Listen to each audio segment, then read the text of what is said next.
Bella Porsche's worth $12 million, but now in one move she's going to lose half of her money.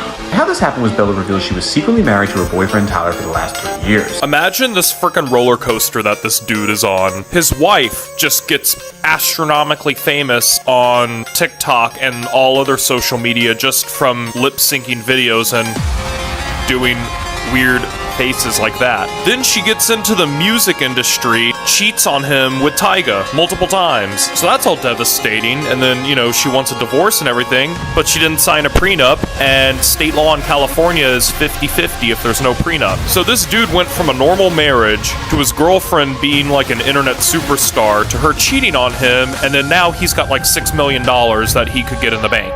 A win is a win, boys. A win is a win.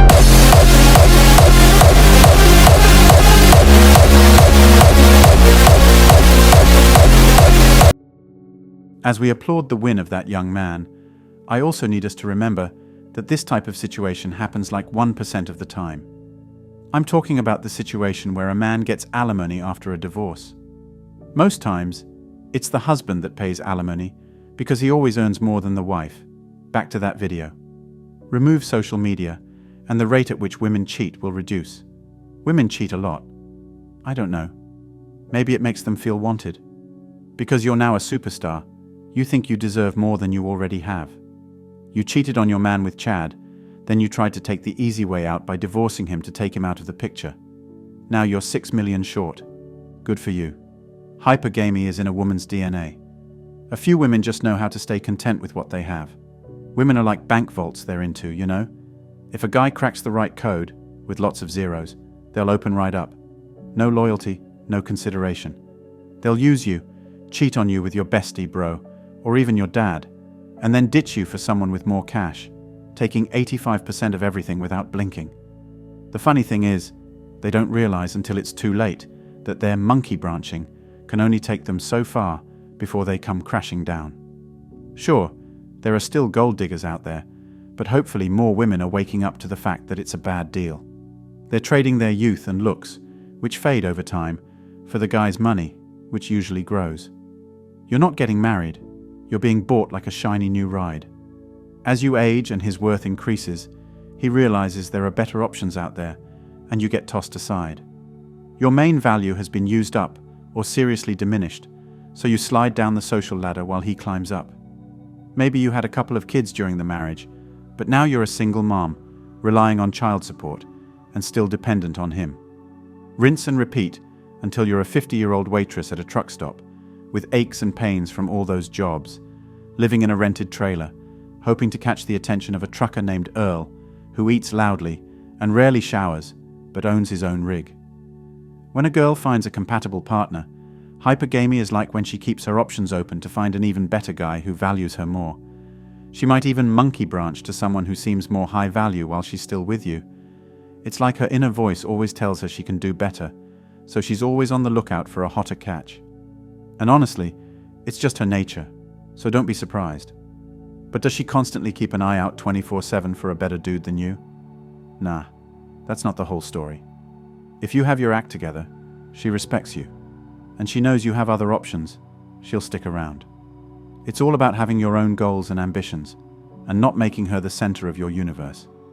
If you start slacking off and putting her above everything else, don't be shocked if she cheats or dumps you.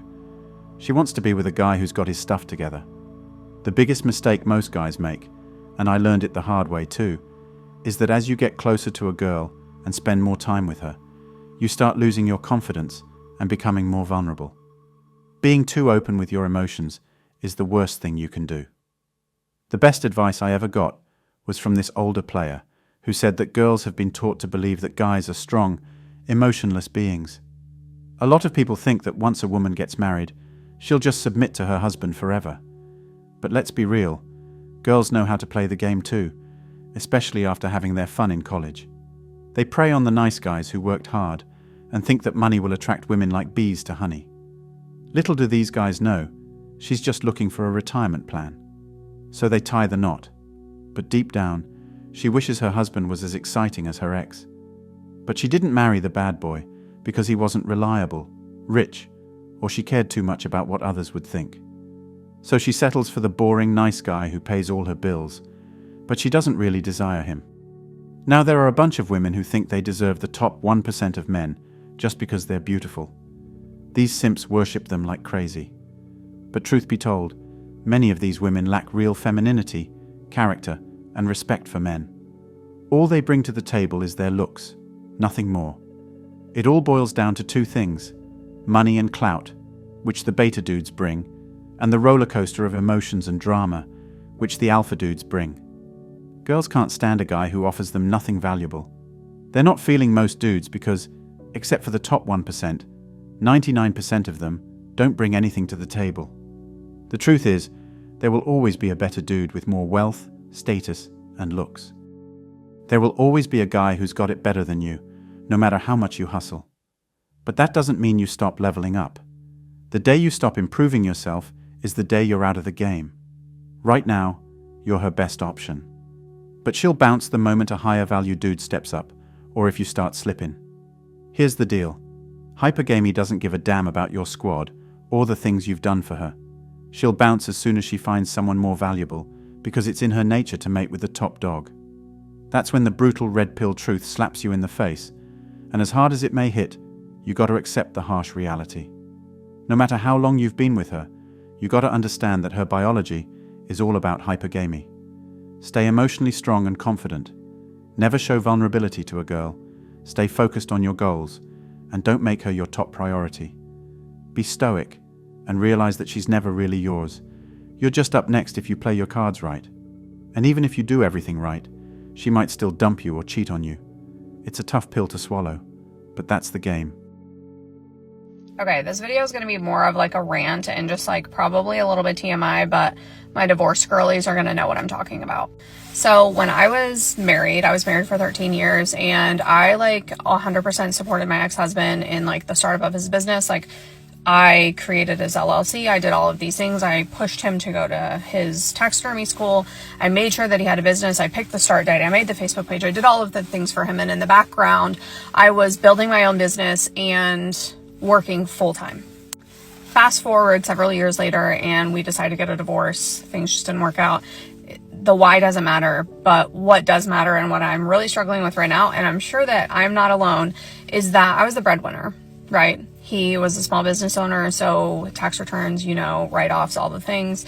And I worked full-time, W-2, making over 6 figures a year. So when it came down to time for our divorce, even though the reasons of the divorce were not my fault fully, no, I shouldn't say that. I'm just as much to be held accountable for the divorce as him. Anyways, because I made the majority of the money on paper, I was required to take all of the debt in my divorce or pay him alimony or child support.